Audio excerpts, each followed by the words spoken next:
the panel is called Courageous Conversations 2.0, with me interviewing a great interviewer, Kat Sandler, activist and Emmy award-winning journalist.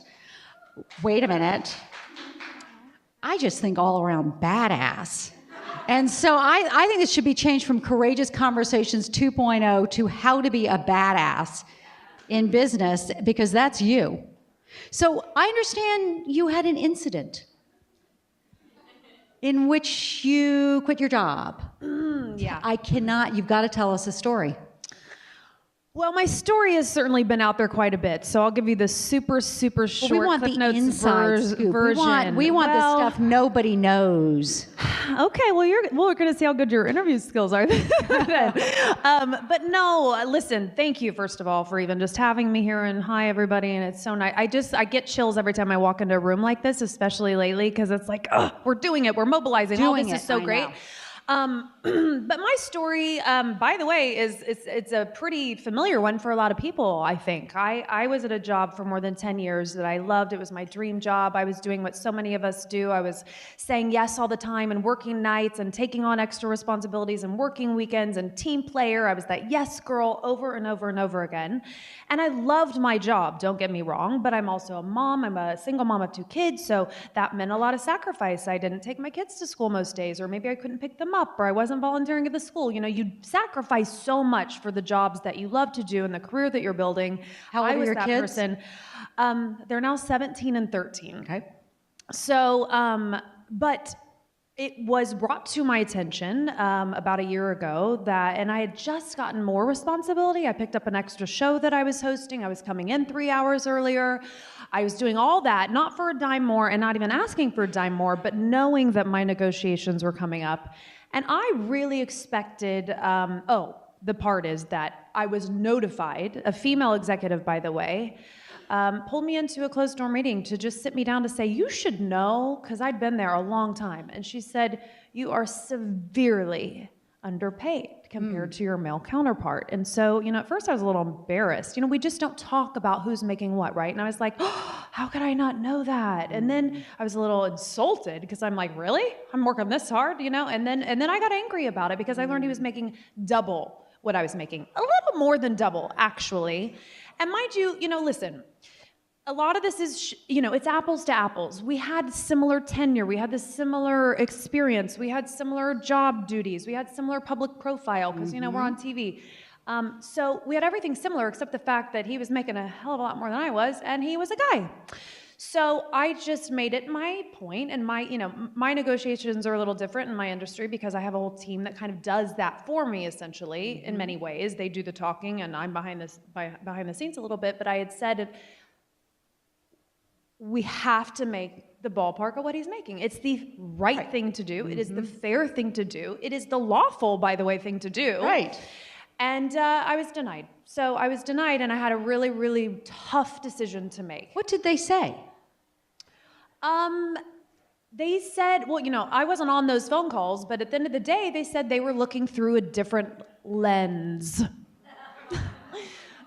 That he has something between his legs lens, I think. I don't know, but that's what I've learned so much, because ultimately, if you know my story, I left, I walked away, and that was one of the hardest decisions I ever made, because it's also, anybody who's in, I've heard so many similar stories, but it's scary. I had mouths to feed. How would I look in my industry if I tell my story, why I'm leaving? Right. Will I be hired again? Right.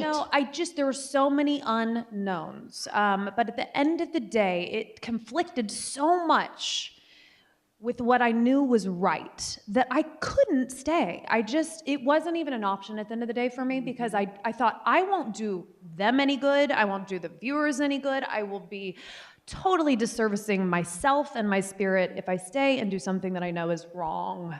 It was wrong. And how did you make that decision? How did you, because what a great job. I mean, I imagine it when you were a little girl, if you had thought that's the job I'm going to have, what a dream job. And to leave it publicly in that way, how'd you get there? I had a lot of conversations with a lot of people that I respected and looked up to, and mentors in the business, and really, really good friends. And it really just boiled down to, at the end of the day, it was just like, listen, do you bet on yourself? I mean, and the answer was yes. I mean, I felt like after I'd been in broadcasting for 20 years, 5 days a week, I had the experience. I knew my value because they kept putting me on air more. So I'm like, they value my contributions and my skill set. They just don't want to pay me for it. So I knew that if I left, I was confident that I would find another home. I would do other things. And I will say, and I always say this to anyone who's building their career, and you know, we're all disposable, right? I mean, at the end of the day, we are. And so the best thing I ever did was build kind of an adjacent business for myself, my brand. I have a digital website. So I was kind of always knowing in the back of my mind to have something else, to invest in yourself in a way that maybe your company might not be doing. Yeah. So that gave me comfort and more confidence to leave. But I didn't know how the world would react. I mean, I thought people might not care. How much positive feedback? How much negative feedback? How much hate mail? What was the reaction? The reaction. And what did Ryan Seacrest say? Because what's up with that? Oh man, I can't touch that. We're live streaming around the world. I know how this will show up on TMZ. I tried. I can't touch that. Ryan has always been a very, very nice person to me and my personal experiences. But, you know, I wrote a blog. It was important for me to tell my story because I couldn't say to the viewers on my last day why I was leaving, obviously. So I had to it was important for me to explain my departure, explain why I left, tell my truth. I put it on my blog. I thought people might read it, they might not. I had no idea. And what happened was the story spread like wildfire. It was all over the internet. And then, you know, 10 days after I left my job is when Time's Up, the movement was born, January 1st of this year. So suddenly I was injected into this movement, and I had the likes of one of your contributors today, Deborah Messing, and Eva Longoria, and Sarah Jessica Parker, all these women showing up publicly, standing by me, who had watched the network, knew my value, I guess, I could have never predicted the response and the rallying behind my decision. I mean, it's hard to put into words, to be honest, because it was unexpected, and it was touching, and that's when, I mean, I've always been a champion for women, but that's when I was like, whoa, the collective is so powerful. One person like goes out on a limb, and my name was attached to the movement, but in reality, I was just and am just a symbol, one story for all of the disparity and all of the injustice and everything that's happening around the world. So we keep saying leaning in, leaning back, whatever. I'm like, I had to lean into this being kind of my new path and my new purpose. And what, if anything, did you hear from the senior executives at the other networks? That's a good question. At the other networks, it's really funny because I think, listen, so much, and it's sad, but so much is dictated on public opinion, right? And you asked me, was it positive, was it negative? I mean, 99% of the feedback was overwhelmingly positive. I mean, it was so touching. I was getting, you know, I'm a big social media person, and I was getting DMs and emails and letters from young girls to 80 years old around the world, I kid you not, who were like, thank you. You did it. That's scary. Like, just thanks. Because I can't, but you did, so thank you. And at least the conversation, we're having these courageous conversations. So that's pretty mind-blowing. But I also didn't expect, I think because the response to my move was a positive one mostly, that the other networks have been, I've had a lot of meetings, let's put it that way, from unexpected executives, even within the same umbrella of where I worked, that are like, come talk to us, who maybe didn't even know my work before. So it's kind of put me on the map in a way that I had never, ever dreamed of. And did you hear from many men? Yeah. Yeah? Yeah. I did, not as many, no. I mean, mostly the majority of the people I heard from, definitely some men, But mostly women, and even, former colleagues at the same network who were, don't want to be named, but we're like, thank you, because so many people work in this boys club environment, and everything's talked about behind closed doors. And I had a lot of great women I worked with, but we're like everybody, you're just talking about it when nobody can hear you, right? Because you're also fearful of the repercussions when you out a climate or a work environment or whatever is going on that shouldn't be. But I think that's changing. Well, I think it is. I really do, and I think with the courageous moves of women like you, because what happened just a few years ago, if a woman came out with a story about this, she was ostracized by society. I mean, if you think about Ellen Powell when she sued Kleiner Perkins, whoa. And then and then the media put her through the ringer about she's not perfect, and what about her husband, and did you hear this about her kids? And everybody sort of stepped away. Whereas, it's now interesting out in Silicon Valley, women are coming back and rallying around her, and just as they've rallied around you, and I think it's a big change. It is, because I'm well aware if I had done this 3 years ago, Yep. it would have been like a blip on the map. No one would have cared, or there would have been like some negative connotation attached to it. You're absolutely right. Sure. There's a lot of risk involved, and there still is. And I understand that the majority of women can't just walk either, and that's a really hard place to be in. Yes, that is correct. Yeah, it's a really hard Yep. place to be in. Yep. Underlying all of this is, do you have the financial stability to be able to call this out? But as we're talking, I just keep thinking about Ann Curry and Matt Lauer, and how, what he was up to. She's working away, and the way she was treated, and she hasn't come back yet. I mean, that was the other thing. If something like this happened, you didn't come back. Yeah, no, We need to bring her back, you're right. right? Oh, I've always been an Ann Curry fan. Me too. Always. Amazing. So what are you doing now? Well, I'm here with you. I'm here with all of you. I'm doing a lot. I will say, I was one of those people. I worked 5 days a week for 20 years on television every day. So my world has changed quite a bit. I honestly, the first couple months, it was like coming down. It was almost like grieving a death, because I'm so used to getting up and getting on the hamster wheel and getting my kids to school, and the light goes on, and being on TV and always being happy and reporting on the Kardashians, and everything's great. That was my job. I did local news for a long time. Amazing. Still work though, still work. And so coming down from that has been, that took a while. And I just relaunched my website. It's much more of a website now than a blog. I'm doing a lot of interviews with really powerful women who are, provocative, and the conversations are really raw and meant to be real and not your typical soundbite and all of that. So I'm doing that right now. I'm also in the development side of television now. So where I always used to just be a TV, not just, but I was a television host with a journalism background, but I'm now developing a series.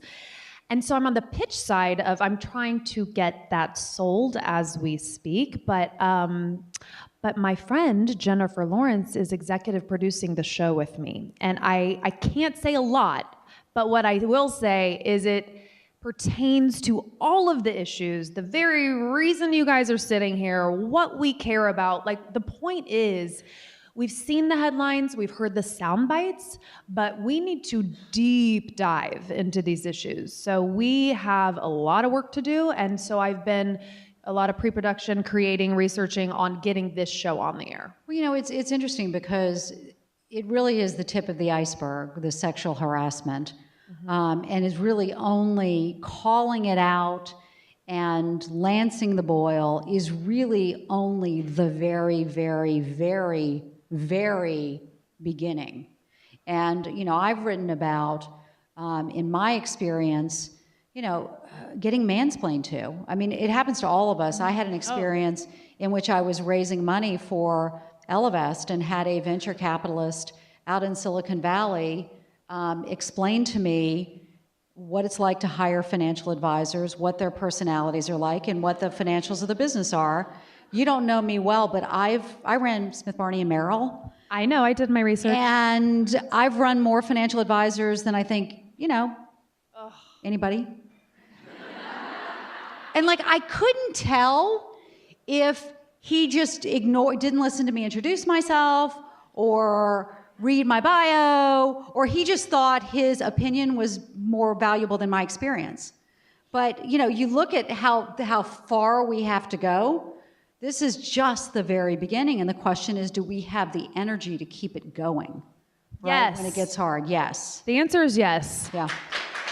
And look at this room. I mean, to your credit, to Elevate's credit, to the conferences, I mean, there's panel after panel after conversation after conversation. Women are grabbing the tools. They're grabbing the resources. There is a shift. I have to believe that this is a hopeful time. I really, really do, because it didn't go away after January. We're still talking about it here today. So I think it's not going away, right? Well, I think it's important to look back to, which is part of what this new show I'm doing is. It's like there is a cultural and even psychological element of really going back and going, well, how did we get to this point? Right.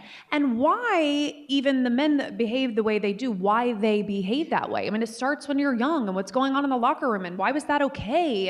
And how do we kind of undo that to make sure we go another direction? I sort of think with the men, you know this better than I do, in media, I think they start to believe their press. I saw it on Wall Street where, you know, people were just like, oh, you know, Sandy Weil, you're the most amazing, wonderful person ever. And I think they just start to believe it after a while. And they're like, I am a sexy guy. Like super, super sexy. Yeah. Like, what was Charlie Rose thinking? Right? Right? Like, and here the most beautiful woman in the world is like, I have so many insecurities. I know. Can you imagine Charlie, like, people want to see me get out of the shower? No, Charlie, nobody does. You have a special guest here with you today. I do. Do you want to talk a little bit about your special guest and what she's meant to you? Oh, my mom. Oh, my goodness. Mom, my mom, Linda's over here in the white blazer in the front row, everyone. Front row. Oh gosh, this is the Barbara Walters moment where you get me to cry if I have to start talking about my mom. But no, I mean, listen, you asked me how I made my decision and how I, you know, came to kind of leap and be brave and everything. I have to say my mom, since I was this big, has always, always, always been in my ear, is this strength, is this fierce, independent, strong, smart, female feminist, long before a lot of people were, telling me you can do anything, you can be anything, the sky is the limit, there are no boundaries. I've heard this, and how lucky is that for young girls to hear that every day, my whole life. So as my mom, she definitely did that. But beyond that, she has her own foundation. It's called the Women Like Us Foundation. So if any of you are ever wanting to do any volunteering or get involved, but she supports women-led causes all over the world. I mean, everything from some orphanages in Kenya to sex trafficking in Los Angeles to teen mentoring to homelessness. So she kind of plucks out different needs around the world, and a lot of wonderful women and within her organization are doing great, great work. So I've been following her lead because she's been championing women forever, and so she has, without a doubt, informed who I am and how I operate and the decisions that I make. So I thank you, Mama. And she's an author, and she has a couple books out, and we just produced our first documentary, so definitely look her up, Women Like Us.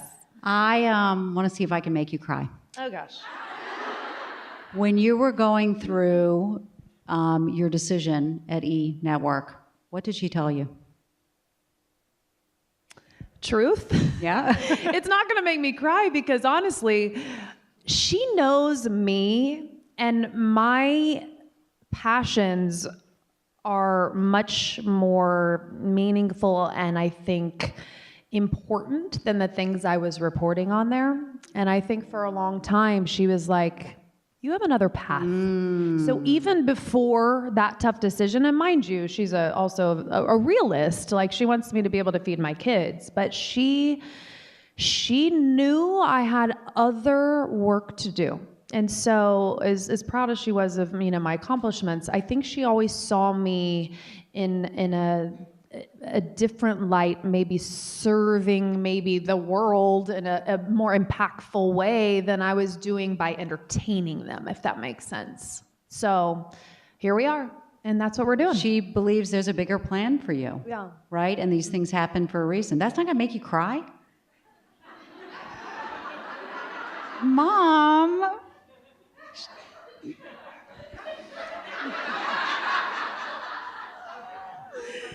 Oh, man. I'm not going to cry. You sure? I'm sure. Okay, time for Q&A. That's funny. Thank you so much. We do have a couple questions. First one says, if you're not in a situation where you can leave your job when you encounter injustice, what's the next step? I think that's most people, sadly, right? Like, not everybody can walk. It's funny because I've gotten so many messages. I can't even respond to them all, but I got a message from a woman a couple weeks ago, and she said, I'm in my 50s. I've worked for the same man at this law firm forever. I work overtime. It's the only job I've had. It's the only real experience I have, and I've had it. He's, treats me this way and abuses me this way, not sexually, but, in other ways. And she's like, what do? I feel like walking right now. And I'm like, no. It's like, don't walk, don't walk. I think it's so important to really engineer your exit in a really smart way. So you have got to, yes, okay, applause. But your resume shouldn't ever have cobwebs on it, right? It should always be fresh. It should always be updated. It should always be current. And you should be investing in yourself outside of your job, whether it's coming. You guys today, applaud yourselves. You're here. You know what I mean? Like, women need to be really taking full advantage of the resources to go out and go to these conferences and go get extra skills if it means a workshop on a Wednesday night or an extra class on a weekend or whatever. So I think it's really, a lot of the accountability does fall on us, not only on how to exit the job we don't love or we are not getting paid justly for. A lot of these conversations that I love that are happening now are with the young women that are in college, that are coming into the workforce at all. I mean, they didn't have those classes when I was in college that said, here's how you negotiate, or here's, it was just like, get the job, right? It was just, that was the end all. But now we should be negotiating. Some 30% of women even bother to negotiate. I mean, the guys, it's the first thing they're thinking about is the money. We don't need to say sorry anymore. We don't need to apologize for putting that up here. It's okay. So negotiate at all, right? So, and I think I read another statistic maybe on your blog that said 75% of women who bothered to negotiate all got raises this year. Like, so there is work we can do for ourselves. And I think a lot of it is that, investing in ourselves in all the ways that we can. So I'll add two things to it. It may have happened, but I do not know of a single individual who ever got fired for asking for a raise, right? Or a single individual who ever negotiated a job offer and someone said, oh, never mind, forget about the job. Right. I've heard people say no, but I haven't heard of either of those two things happening. Right. And the other thing that I think is a positive that's happening right now is women are beginning to recognize and do something about working for bad bosses. Yeah. I think if we were to calculate the lost productivity in this country, from women working for bad, perhaps well-meaning, but biased bosses, right? The productivity loss is enormous. And beginning to recognize that, you know what, it's not me, it's him, and he's never going to promote me, and it's not my fault, and let me start to work to find another job, can unleash massive productivity in this country. Next question. Okay. We're out of time, but I really want you guys to keep talking. One more. What if you're the witness to inequality or abuse of power? How do you speak up without risking your own security or position? I mean, that's a good question. I would hope, and I think, isn't that what human resources is for? I think you just go to your human resources and you report that, and you should report that. And there should not be fear of punishment for doing so. And if there is, by the way, that's another injustice. Yeah. Right? No, I completely agree with that. Hopefully you've got a great boss you can go to and have that conversation. If you don't, hopefully you have a great human resources department you can go to and have that conversation. If you don't, hopefully you have an anonymous hotline that you can call into and report that. And by the way, if you don't have the first two, you should be looking for a different job at a different company.